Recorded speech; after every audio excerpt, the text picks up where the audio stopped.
அன்பு நேயர்களே, இலங்கையில் பரவலாக மறைக்கப்பட்ட ஒரு குற்றச்சாட்டு ஈஸ்டர் பயங்கரவாத தாக்குதல். இது எல்லாருக்கும் தெரியுமில்ல. இது 2019 கிட்டத்தட்ட நமக்கு 7 ஆண்டு காலம் ஆயிடுச்சு. ஈஸ்டர் குண்டுவெடிப்பை நாம 7 ஆண்டு காலமாக நெருங்குகின்றோம். ஆட்சிக்கு வந்தவர்கள் யாரும் அது குறித்தான விசாரணையை செய்வதற்கான வாய்ப்பில்லை என்று எதிர்பார்க்கப்பட்ட வேளையில் கடந்த ஜனாதிபதி தேர்தல் பிரச்சாரத்தின் போது இப்போதைய ஏகேடிஆர் மிக அதிகமாக நாங்கள் ஆட்சிக்கு வந்தால் அதை விசாரணை எடுப்போம் என்றெல்லாம் மிகப்பெரிய பிரச்சாரமாக நாடு முழுவதும் மாறியிருந்ததும் நாம் அறிந்த விடயம்தான். அந்த வகையில் வத்திகானின் இலங்கை பிரதிநிதி கார்டினல் ரஞ்சித் அவர்களும் இந்த அரசாங்கத்தை நம்பி கிறிஸ்தவ மக்களின் வாக்கு பலம் அவருக்கு போய் சேர்ந்திருக்கின்றது. இதில் அவருடைய வாக்கு பலம் இவருக்கு வெற்றி வாய்ப்பையும் கொடுத்திருக்கின்றால் அது யாரும் அசைக்க முடியாத, அறுக்க முடியாத, மறுக்க முடியாத உண்மை. ஏனெனில் கடந்த ஜனாதிபதி தேர்தலில் நாம் கொடுத்திருந்த எமது அறிக்கை 42% வாக்குத்தான் பெறுவார், கிட்டத்தட்ட 53 லட்சம் வாக்கு பெறுவார் என்று சொல்லியிருந்தோம் இல்லையா? அதில் அந்த 42% இல்லாமல் இருந்தால் அவர் தோல்வி அடைய வாய்ப்பு இருந்துச்சு. நாடு முழுவதுமான கத்தோலிக்க மக்கள் அவருக்கு வாக்களித்திருந்தார்கள். அவர் கொடுத்த வாக்குறுதியை நிறைவேற்றவில்லை என்றும் கார்டினல் ரஞ்சித் அவர்கள் கடந்த ஆண்டில் கடிந்து கொண்டார். நாங்கள் வீதிக்கு இறங்குவோம் என்றும் கார்டினல் ரஞ்சித் அவர்கள் மிரட்டுகின்றார்கள். அதுக்கு அப்புறமாக பிள்ளைத்தம்பி இருக்கார்ல, பிள்ளைத்தம்பி ஜெயிலுக்குள்ளே அவருடைய பிள்ளையான் மட்டக்களப்பின் முன்னாள் ராஜாங்க அமைச்சர் பிள்ளைக்குட்டி பிள்ளையான் அவர்களின் செயலாளர் ஆசாத் ஹன்சீர் மௌலானா தப்பி சென்றவர். அது குறித்து நாம் ஊடறிப்பில் பல விடயங்களை, நீங்கள் மக்கள் அறியப்படாத பல விடயங்களை புட்டு புட்டு உடைத்திருக்கின்றேன்.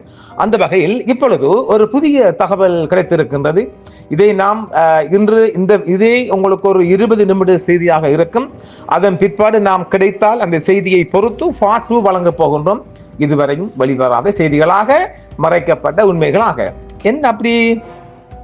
இந்த 2029 ஈஸ்டர் பயங்கரவாத குண்டுவெடிப்பு மீண்டும் விசாரணைக்கு எடுக்கிறாங்க. எடுத்துட்டு மூடிய அறைக்குள்ள கொண்டு பண்ண போறாங்க. அதுலயும் எங்க பண்ண போறாங்க?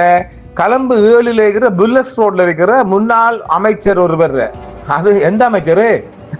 ஐயோ பாவம். அதாவது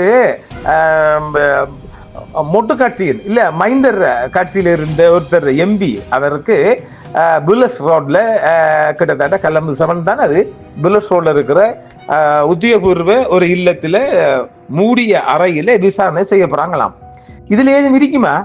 மூடிய அறைக்குள்ள இஷ்டப்படி பண்ண போறாங்க. இதுல எல்லாம் சொல்ல போறோம். ஆக அடுத்தது இதுல 6 சாட்சியம் அளிக்க போறா தெரியுங்களா?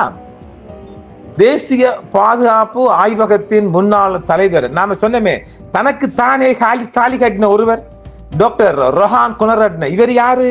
அடிக்கடி ஒரு புத்தகம் ஒன்று பிள்ளைத்தம்பி வெளியிட்டார்ல, ஆங்கில புத்தகம், அதுக்கப்புறம் தமிழ்.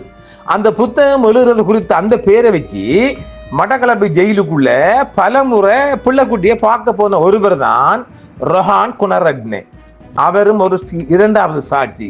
மற்ற சாட்சியாளர் யாரு? முன்னாள் ISIS.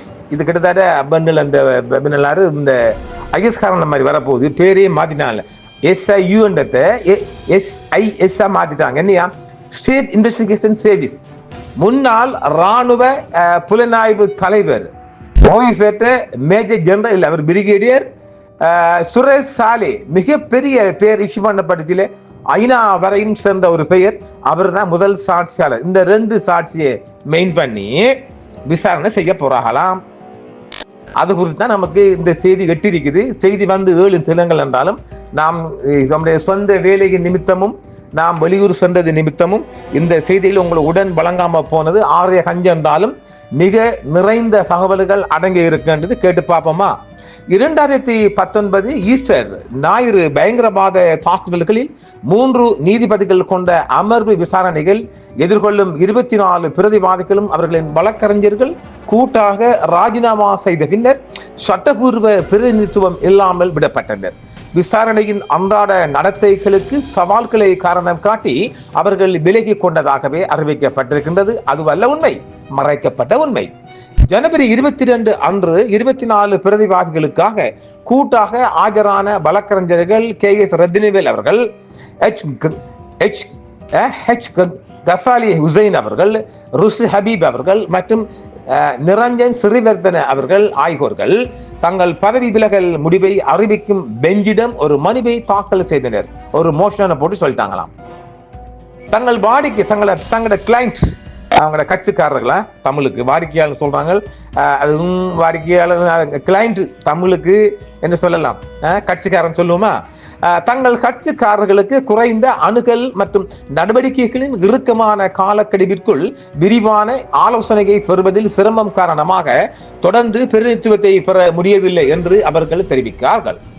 தினசரி அடிப்படையில் விசாரணையை நடத்துவதற்கான முடிவு அவர்கள் எடுத்துக்கொண்ட பிற வழக்குகளில் ஆஜராவதை தடுக்கும் என்றும், அதாவது டெய்லி இவங்கட என்கொயரிக்கு வந்தாங்க என்றால் வேற கோர்ட்டுக்கு இந்த வழக்கால் இந்த வக்கீல் தர போகணும் இல்லையா, இதையே கட்டிப்பிடிச்சு வந்து கொண்டு போகலாமா, அதனால எங்களுக்கு நாட்கள் போதான்னு அதுக்கு கொஞ்சம் குறைச்சு கொடுங்கன்னு கேட்கிறாங்க. பிற வழக்குகளில் ஆஜராவதை தடுக்கும் என்றும் விசாரணை தொடர்பாக பிரதிவாதிகளிடமிருந்து ஆலோசனை பெற நேரமில்லை என்றும் அவர்கள் கூறுகின்றனர். அது உண்மைதானே? 5 நாளும் இதே விசாரணைக்குள்ள சாவாயிலாங்க, அவங்க வேற கேஸுக்கும் போகணும். விசாரணைகள் வாரத்திற்கு 3 நாட்கள் மட்டுமே நடத்தப்பட வேண்டும் என்றும் அவர்கள் ஒரு கோரிக்கையை வைத்திருக்கின்றார்கள். அந்த கோரிக்கை பரிசீலிக்கப்படுகின்றது. தினசரி அடிப்படையில் நடைபெறும் ஏப்ரல் 21ஆம் தேதிக்கு முன், இப்ப நமக்கு இப்ப பிப்ரவரி வந்துடுச்சா, மார்ச் ஏப்ரல் 21ஆம் தேதிக்கு முன் நீதிமன்றம் தனது தீர்ப்பை வழங்க விரும்புவதாக கூறினார். வழக்கு அவசரமாக விசாரிக்கப்பட்டாலும் ஈஸ்டர் ஞாயிறு தாக்குதல்களின் மூளையாக செயல்பட்டவர் யார் என்ற கேள்வி அப்படியே இருக்கும். புரிஞ்சுச்சா? வந்துருச்சா? இது கவர்மெண்ட் உள்ள தகவலா? இப்ப இங்க 5 நாள் செஞ்சாலும் இப்ப இதை செய்யப்பட்ட சூத்திரதாரி இப்ப இதுக்கு போறாரு, என்னது அந்த எங்கடா காசிக்கு போவோம் அப்படி சொல்லுவோம்ல, அதாவது என்னது இந்த ஐயோ இந்த புத்த தர்மத்துல இந்த இதுக்கு போற இந்த சாமி வேஷம் போட்டு போவாங்க, அதுக்கு போறாராம். யாரு? இந்த மூலசாலி, இதுக்குரிய மூளையாக செயல்பட்டவர். மேலும் 3 நீதிபதிகள் கொன்ற உயர் நீதிமன்றத்தில் விசாரிக்கப்படும் பிரகீத் எகில் கூட, அதாவது பிரபல கார்ட்டூன் ரிப்போர்ட்டர், அந்த ஆள்ல மனுஷி இன்னமும் ஐநா வரையும் ஜெனிவா வரையும் ஏறிக்கொண்டிருக்குது. அந்த விசாரணைக்கு நீங்க செய்ய துப்புல, இது ஒன்றுமே இல்லாம, எந்த சாட்சியும் இல்ல, ஆதாரங்கள் இல்ல, எல்லாமே டிஃபென்ஸ் மினிஸ்ட்ரி அளிக்கப்பட்டிருக்குது. அது எங்க கோட்டையம் காலத்திலே எல்லாமே ஜுஜுபாயிட். அதை வச்சு நீங்க என்ன செய்ய போறீங்க? சரி, இந்த விசாரணை யாரை திருப்திப்படுத்த, யாரை குற்றவாளியாக, அதெல்லாம் சொல்ல போறோம் இல்ல. இது நாம கொடுக்கின்ற ஒரு ஃபைனல் ரிப்போர்ட்டா நீங்க பாருங்க. விசாரணை இன்னும் ஆரம்பிக்கல, நாம வேண்டிய அளவு பேசலாம். இந்த விசாரணை நீதிமன்றத்துக்கு வருமானால் நாம வாய கம்முன்னு பொத்தணுமா? ஏனெனில் ஒரு 5 நீதிபதிகள் கொன்ற ஒரு விசாரணைக்குள்ள நம்ம மூக்க நுழைக்க முடியாதுங்க. அதனால இப்ப நாம எல்லாம் கூவி போட்டு அடிச்சு அலம்பி போட்டுருவோம். கேட்கிறாக்கள் கேட்டுக்கோ, பார்க்கிறாக்கள் பார்த்துக்கொள்ளுங்க. ஏனெனில் தீர்ப்பு இதுதான் வரப்போகுது. விசாரணை என்ற ஒரு கோஷம் நடக்கத்தான் போகுது, ஒன்று நடக்க போல ஜாமியோ. சரி பார்க்குமா? கூட கடத்தல் வழக்கின் அரசாங்கமோ அல்லது சட்டமோ அதிபரோ இந்த அவசரத்தை காட்டவில்லை. அந்த வழக்கு பலமுறை ஒத்திவைக்கப்பட்டுள்ளது. யாரு? எக்னில் கூட பாவம் வந்தால் அந்த ஆளை கொண்டு போட்டானுங்கள். கொண்டு இந்த கோட்டை குரூப் தான் கொண்டது. அந்த ஆளை கொண்டு மட்டக்களப்பில் வச்சு போட்டிக்கானுங்கள். நம்ம தமிழர் பகுதியில நாசமா போனவர்கள் நாசமேனி பொன்னையா தெரு பார்க்கலாம். அடுத்து சுமார் அதாவது 23,679 குற்றச்சாட்டுகளை எதிர்கொள்ளும் 24 பேர் மீது குற்றப்பத்திரிகை தாக்கல் செய்யப்பட்ட பின்னர் 3 நீதிபதிகள் கொண்ட அமர்வு கூட்டப்பட்டது. சிங்களம் மற்றும் தமிழில் மொழிபெயர்க்கப்பட்ட சுமார் 23,000 பக்க குற்றப்பத்திரிகைகள் நீதிமன்றத்தில் சமர்ப்பிக்கப்பட்டுள்ளன. சட்டமா அதிபர் 184 பௌதிக பொருட்கள், அதாவது அவங்க தேவைப்பட்ட சாட்சியத்துக்கான ஆதாரங்கள். இப்ப புரியுதா?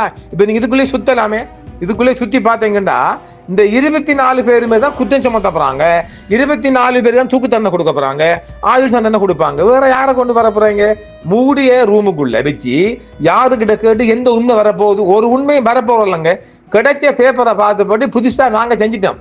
அதாவது ஒரு ரவுண்ட்ல ஓடி போட்டு நான் முடிச்சிட்டேன் சாமி எல்லாம். அதாவது ஒரு சின்ன ரவுண்ட்ல ஓடி போட்டு இந்தப்பா நான் கிட்டத்தட்ட 10 கிலோமீட்டர் மரதான் ஓடியாச்சு. அந்த மாதிரி ஒரு செடிகேட் தான் பார்க்க போறாங்க. நடக்க போறல சாமி. அதிபர் சட்டம் அதிபர் 184 ஆதார பொருட்களை ஆதாரங்களாக பட்டியலிட்டு 2190 சாத்தியமான சாட்சிகளை பெயரிட்டுள்ளார். அவர்களில் அந்த 2 தான் எடுக்க போறாங்களாம். முதல் அதாவது கீழே உள்ள சின்ன சின்ன கொசு குஞ்சுகளை எடுக்கணும். எடுத்த உடனே டொப் கீரை போட்டு வாகனம் ஓடுற மாதிரி இந்த 2 பேர்த்தையும் எடுக்க போறாங்களாம். எடுத்தே போறாங்க, ஒண்ணுமே இல்லை, அதைத்தான் முடிய போறாங்க. அவர்களில் தேசிய பாதுகாப்பு ஆய்வுகள் நிறுவனத்தின் முன்னாள் தலைவர் டாக்டர் ரோகன குணரட்ன மற்றும் முன்னாள் SIS ஸ்டேட் இன்வெஸ்டிகேஷன் சர்வீஸ் தலைவர் ஓய்வு பெற்ற மேஜர் ஜெனரல் பிரிகேடியர் சுரேஷ் சாலி அவர்கள் முதல் மற்றும் 2ஆம் சாட்சிகளை வரப்போகிறார்களாம். 2 பேரையும் எடுக்க போறாங்களாம். விசாரணைகள் தினமும் காலை 9:30 மணி முதல் மாலை 4:30 மணி வரை கொழும்பு 7 உள்ள புல்லஸ் லேனில் உள்ள ஒரு அரச அமைச்சரின் முன்னாள் அதிகாரப்பூர்வ இல்லத்தில் நடைபெறுமாம். மற்ற தொழில்முறை கடமைகளை சமநிலைப்படுத்தும் அதே வேளையில் இந்த நீண்ட அமர்வுகளுக்கு தயாராவது வழக்கறிஞர்கள் அதிகரித்து வருவதாக கூறப்படுகிறது. விசாரணையை வாரத்திற்கு 3 நாட்களுக்கு மட்டுப்படுத்த வேண்டும் என்ற முந்தைய கோரிக்கையை உயர் நீதிமன்ற நீதிபதிகள் கௌரவ நவரத்ன மாரசிங் அவர்கள் தலைவரா இந்த விசாரணைக்கு பிரசிடென்ட் ஹானரபிள் சுஜீவ நிசாங்க மற்றும் கௌரவ ராமநாதன் கண்ணன் அவர்கள் அடங்கிய பெஞ்ச் அமர்வுதான் நிராகரித்திருக்கின்றது. தங்கள் மனுவில் குற்றத்தை ஒப்புக்கொள்ளாத பிரதிவாதிகள் 6 ஆண்டுகளுக்கு மேலாக பல சிறைகளில் காவலில் வைக்கப்பட்டுள்ளதாக வழக்கறிஞர்கள் குறிப்பிட்டனர். இந்த சூழ்நிலையில் முறையான ஆலோசனைகள் மற்றும் குறிப்பிட்ட சட்ட ஆலோசனைகளை பெறுவது கிட்டத்தட்ட சாத்தியமாகிவிட்டது என்றும் அவர்கள் வாதிட்டனர். மக்களே, இது 12 நிமிடம் தாண்ட பாக்குது. நம்ம முடிச்சிட்டு 4, 2, 3 எல்லாம் இது போகணும். ஏனெனில் மிக வெளிவராத பல தகவல்களை அள்ளி வந்திருக்கின்றோம். இதில் இன்னும் இருக்கல புள்ளக்குடி செக்ரட்டரி அதான் சுவிஸுக்கு போனார்ல, எல்லா ஆவணங்களும் இலங்கையில் உள்ள அத்தனை ஆவணங்களும் அவர் சுவிட்சர்லாந்தில் தான் அடைக்கலம் புகுந்ததாக, அதாவது அசைலம் அப்ளை பண்ணதாக தகவல் இருக்கு. இதை நாம் தான் முதல் ஊடகத்தில் வெளியிட்டோம். அந்த நேரம் நாம் ஒரு ஆலோசனை சொல்லி இருந்தோம். ஐரோப்பிய சட்டத்தின் பிரகாரம் ஐரோப்பிய நாடொன்றில் ஒருவருக்கு அசைலம் அந்தஸ்து கொடுக்கப்பட்டு அவருக்கு ஒரு பிரயாண பத்திரம் டிராவல் டாக்குமெண்ட் ஒன்று கொடுக்கப்பட்டால் இலங்கையை தவிர உலகத்தின் எந்த நாடுகளுக்கும் சென்று வருவதற்கான அனுமதி அவர் அதை எடுத்திருப்பார். அவர் எடுத்துக்கிட்டு சுவிட்சர்லாந்து ஊட்டை ஆள்மாறியிருப்பார். இதை நாம் உறுதியாக சொன்னோம் இல்லையா? பல தடவை சொல்லி இருக்கிறோம். எமது நிகழ்ச்சிகளை கேட்ட அன்பர்கள் தயவு செய்து உங்கள் கருத்துக்களை முன்வைக்க வேண்டும். இப்பொழுது அவர் சுவிஸில் இல்லை என்ற தகவலும் நிச்சயமாக வந்துவிட்டது. இப்ப அடிச்சு விட்டான். எப்படி கொழும்பு கலகலக்குது, கொழும்பு கிடுகிடுக்குது. என்னையா கோட்டை அரஸ்தான் உங்க வாயில பீச்சங்கையே வைக்க கொழும்பு அதிர்க்கின்றது. ஏண்டா நீங்க டிவிஸ் ஓடுறதுக்காக எந்த மாதிரி அவிச்சுடுறாங்க. நான் ஒருபோதும் அடிச்சு விடலாம், அடிக்கவும் கூடாது, அடிக்கவும் முடியாது. என்றால் அந்த செய்தியில அத்தனையும் UGP பொய் அந்த பொய் தான் இது. எனவே ஒருபோதும் கோட்டையரை இது கைது செய்ய முடியாது. ஏனெனில் அதுக்கு கீழே எவ்வளவோ பட்டியல் இருக்கீங்க. அதை கிட்டே நெருங்காம நீங்க ஒரு வாகனத்திலே first gear, second gear, third gear போடாம என்னண்டு ஃபோர்த் கியர், ஃபிஃப்த் கியர் போட்டு போறீங்க. அந்த மாதிரி தான் இது. ஆக நெருங்க முடியாது, யாரையும் பின்னணியா கொண்டு வர முடியாது. எனவே அசாத் சாலியை கொண்டு வருவதற்கான ஒரு நகர்வு செய்யப்பட்டதாம். ஆள் சுவிஸ்ல இல்லையே கொண்டு வர்றதுக்கு. அது இங்க டிப்ளமேட்டிக் மிஷன் கூட அதெல்லாம் கொடுக்காது. அதுக்கும் சுவிட்சர்லாந்து அப்படியெல்லாம் கொடுக்காது. நீங்க கேட்கறதுக்கு அவன் இந்த இல்லீகல் காரணம் இல்லை. அவன் சட்டபூர்வமாக அந்த நாட்டுக்குள்ள நுழைந்த ஒரு அகதி. அவனுக்கு பாதுகாப்பு, அவனோட பேர் அடிபடுது, போய் ஷனல் போகல இன்டர்வியூ பண்ணிக்கிறான். அப்ப அவனுக்கு பாதுகாப்பு இருக்குமா?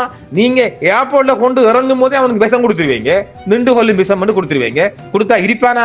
அவனோட மண்டையை போட்டுருவான். எனவே அவன் இப்ப அடுத்த நாம் தரப்போகின்றோம். அவர் எந்த நாடு ஊடாக பிரயாணித்தார், அவருக்கு இந்த நாட்டுக்குள் விசாக்கு யாரு ரெக்கமெண்ட் பண்ணாங்க என்ற தகவல் எல்லாம் நாம் பார்ட் 2 தரப்போகின்றோம். இப்பொழுது இந்த பார்ட் 1 முடித்து மீண்டும் மற்றொரு பார்ட் 2 சந்திப்போம். நேயர்களே, இந்த நிகழ்ச்சி ஊடாக மீண்டும் மற்றொரு நிகழ்ச்சி சந்திப்போம். நன்றி. என்றும் உங்களுடன் சன்ரைஸ் இந்தியா டிவி சப்ஸ்கிரைப் பண்ணுங்கள், பெல் பட்டனையும் கிளிக் செய்யுங்கள். உங்கள் ஆதரவே எங்கள் சேவை. ஆதரவு தாருங்கள், அரவணைப்போம். மறக்காம சர்ப்ரைஸ் பண்ணுங்க. தேங்க்யூ.